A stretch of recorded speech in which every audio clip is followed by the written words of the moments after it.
Hey, it's Jaden. And Melissa. And Christy. We're the co-founders of Launchers Academy. And we help dropshippers become successful by providing the most relevant e-commerce strategies. You're tuning into the Launchers Academy podcast experience, where you will learn all the ins and outs of how to build your very own successful dropshipping store. So kick back, take lots of notes, and let's make money this year.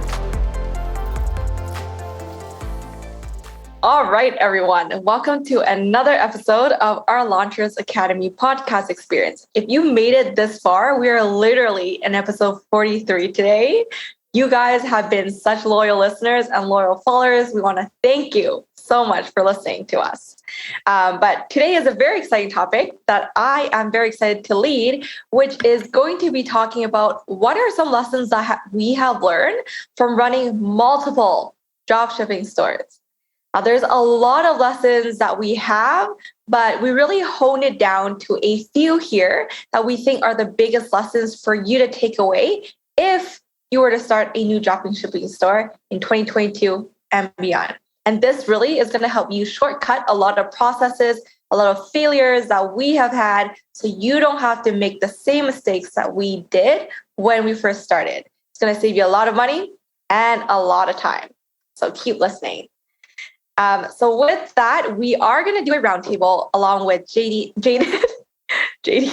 and Christy to talk about what were some of the biggest lessons they learned from running multiple dropshipping stores.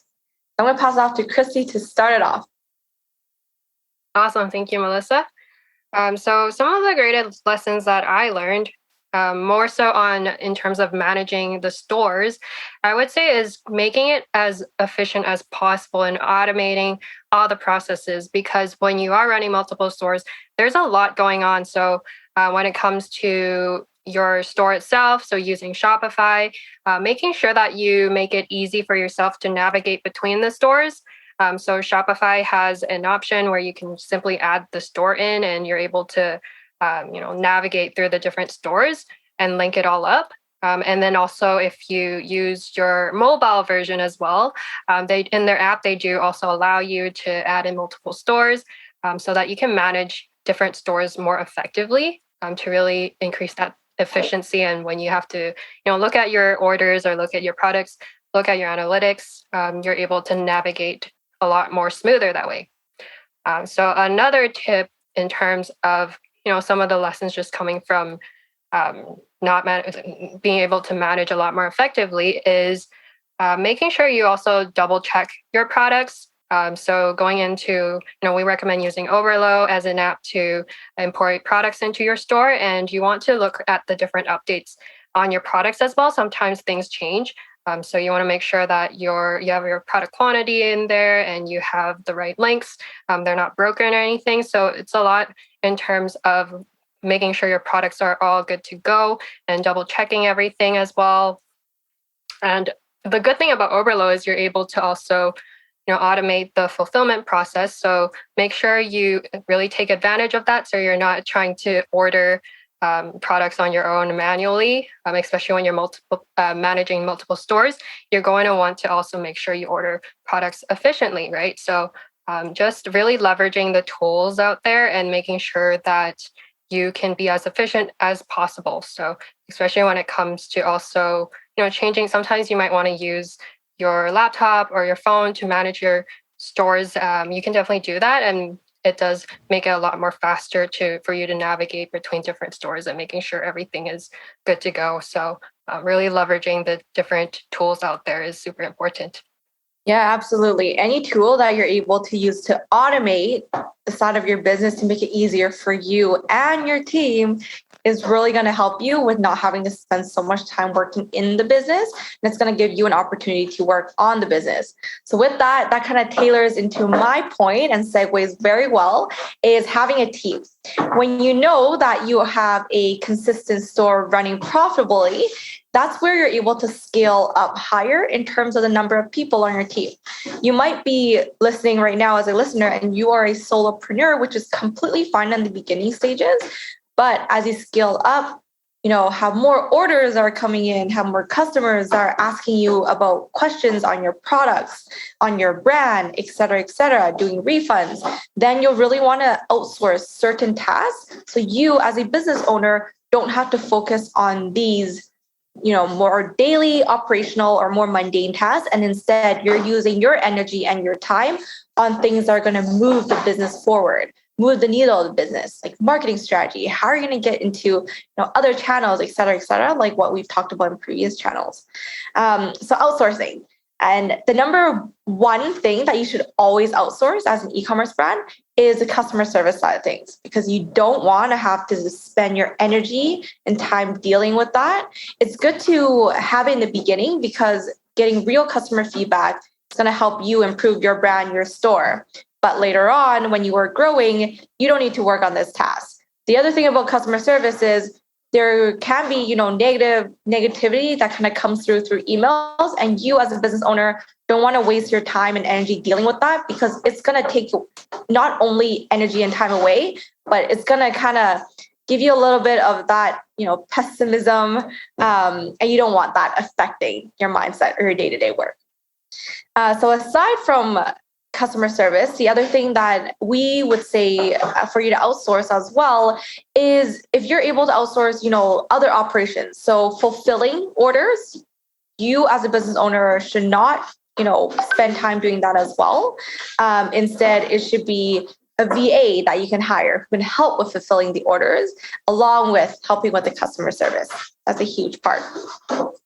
And then as you get more and more comfortable, continue to grow your brand even bigger and your company bigger, then you can outsource other tasks in your day-to-day that you don't want to do. And you can focus on just purely growing the business. Yeah. So my lesson learned here is really paying attention to your numbers. And a lot of successful entrepreneurs, not only in dropshipping e-commerce, will tell you that you have to know your numbers. And it is very important to really know your numbers, because at the end of the day, if you don't know and specifically to keep track of it, you're not going to make any money. Because a lot of entrepreneurs, a lot of people that get into dropshipping e-commerce, they don't pay attention to anything else other than how many sales are coming in. So they leave a lot of errors out there, like how much they're spending on marketing, how much they are spending on labor, how much they're spending on inventory, and the list can go on and on as you scale up.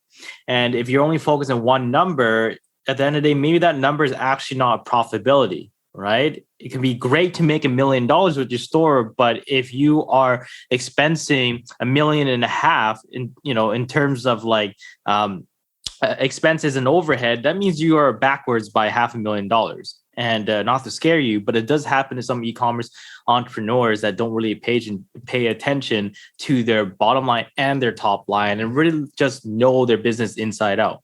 So knowing your numbers, the three most important numbers you need to know first is how much you're spending on advertisement, right? You need to know how much you're spending on a daily budget, on a weekly budget, and a monthly budget. You need to know these numbers because depending how much you spend and depending how much you're not spending, that's going to dictate whether or not you need to make some different plays or some different strategies. Because if you're spending $200 a day only to get $100 in sales, there's something wrong. If you're spending $200 a day to make $2,000 a day, that's awesome. Let's spend more. So really your strategies when it comes to numbers is a day-by-day play. It's not just something you would look back once in a while, especially when money is on the line.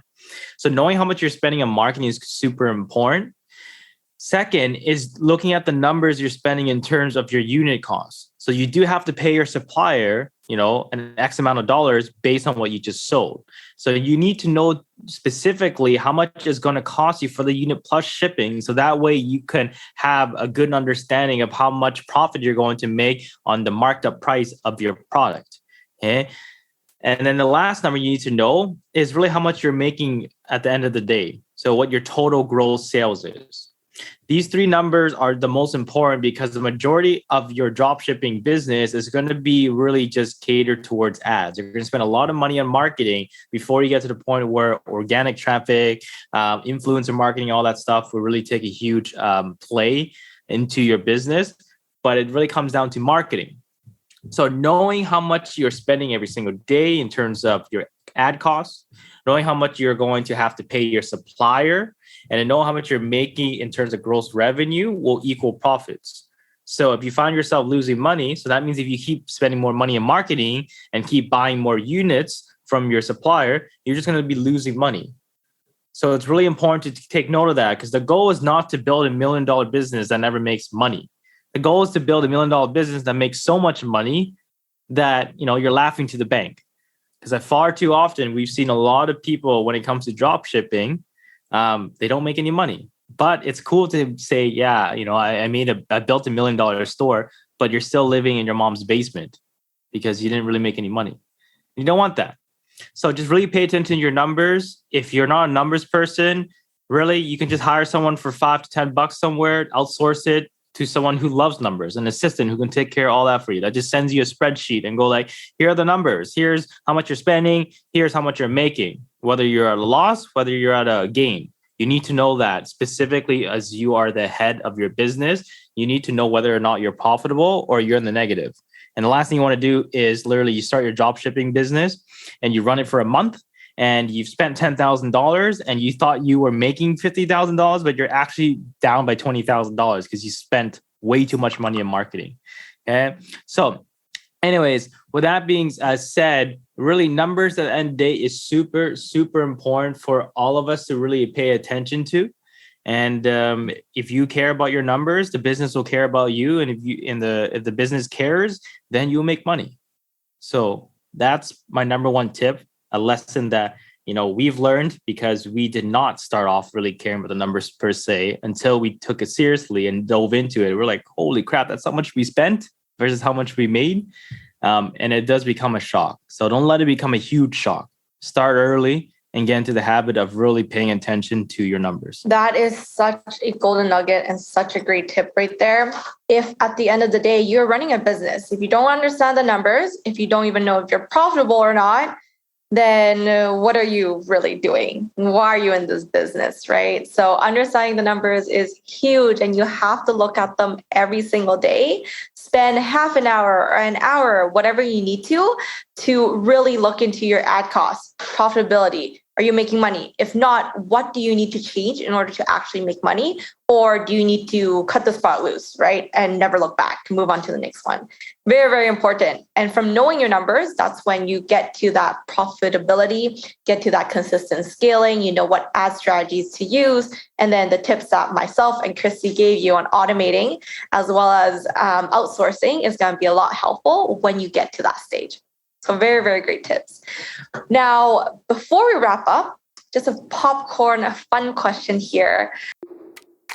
Hey, it's Jaden. Are you enjoying our episode so far or our episodes before that? Well, if you are, we just want to thank your loyalty and support for listening to our podcast because we cannot grow without you. So that's why up to this point, we're going to give you exclusive access where no one else has in order for us to help you succeed in dropshipping. And this is how it's helped our students become successful. And what we are going to share with you is one of our proven steps in order to find winning products that we believe you would enjoy. So in order for you to claim your exclusive access, all you have to do right now is open up your desktop or your mobile and go to launchersacademy.com/method. That's launchersacademy.com/method. And you'll get a lot of value from there. And also more importantly, you'll find out exactly how to find your winning products and how it's helped our current students find their winning product, and you'll be on your way to success. So that's launchersacademy.com/method. What was the hardest thing of dropshipping? Yeah, I can jump in first on this one. After managing multiple dropshipping stores, I think the biggest challenge was really making sure that everything was, optimized in terms of the website, making sure that the branding was communicating to our target audience, making sure that the different KPIs were being reached, and just really looking at how the store is doing and trying to make improvements along the way to make even more sales and really scale it. So that's definitely one of the challenges, but it can be overcome by just being more organized and, again, automating the different tools out there and just being able to look at different stores very efficiently and making sure that you understand how the metrics translate in terms of how it can be optimized to further improve the overall experience, and making sure that the store is, again, watching your KPIs to ensure that it's profitable. So I think that was definitely one of the challenges managing multiple stores for me. Mindset's most important. I can learn everything about a business inside out, and that's great. But really just waking up every day to be able to implement what I've just learned day in, day out, where it gets repetitive, and especially when you don't see results, is really the mindset that's going to separate, me from just giving up that day and moving on to something else and chasing something else, or to keep going in hopes that, success will drop in front of my door. And I finally got it. Finally got a taste of it. So it's really mindset. And for me, it was just kind of like more so, when is the light at the end of the tunnel? Is there light at the end of the tunnel? And trying to get myself to stay motivated within myself and not having to depend on other people to motivate myself, and also having to depend on other people to tell me that success is near, but just really me committing to that. So the biggest challenge is really internal. And a lot of people will have that challenge because a lot of us will start something with enthusiasm the first week, the first month. And then when you don't see results immediately, get discouraged and gave up all that effort and everything they put in at 100%, to the point where now it's literally just, a thought in their back of their mind. It's just like, yeah, I tried it, didn't work out. And that's the reason why people who start, they never really get very far, because they don't really have a strong mindset walking into it. And it's really important to be able to overcome your own mental struggles and your mental battles, so that way you're straight. And if you can do that, dropshipping really takes care of itself. And for me, it was just battling with those internal struggles. In a previous episode, we talked about the characteristics that you need. And this is really based off of what we've seen and what we have had to, counter as well. We've definitely had days where we didn't have the motivation to do things, but you need to kind of push through and find the why and revisit that if you really need to get you to where you want to be. And, anyone can succeed, or maybe let me rephrase this. No matter which business you decide to do, whether that be an e-commerce, service-based business, an agency, et cetera, there will be people who are successful and there will be people who fail. And a lot of times the people who fail, it is because of mindset. And this is not only for e-commerce, but for anything, you do. So that was very, very powerful. And with that, I hope that everyone listening had fun listening to this episode. I definitely did have fun hosting this. Something that I've always done since I was young, since I was like 10, 15 years old, was I would literally Google on Reddit or just Google in different forums and look at what are lessons learned from people who are much more ahead of me. So when I was in high school, I would Google, lessons learned of people who were like 20 something, choosing university majors, colleges, etc., and learn from their experience, so I don't have to go through mistakes that they did, because it's almost like I've learned from just reading. So I hope that this is what it's going to be for you when you listen to this episode, because there's definitely a lot of golden information here. If you take it into heart, you'll be able to skip a lot of mistakes, or a lot of shortcut your way into success faster. So happy listening, and see you in the next episode. Did you enjoy this episode? If you did, which we believe you did, as we dropped a ton of value, Support us by giving us a 5-star rating. That's 5 stars, not 3, not 4, but 5 stars. Also, we'd love to hear from you, so please leave your comment below. And we'll be sure to get back to you. Take care, and until next time.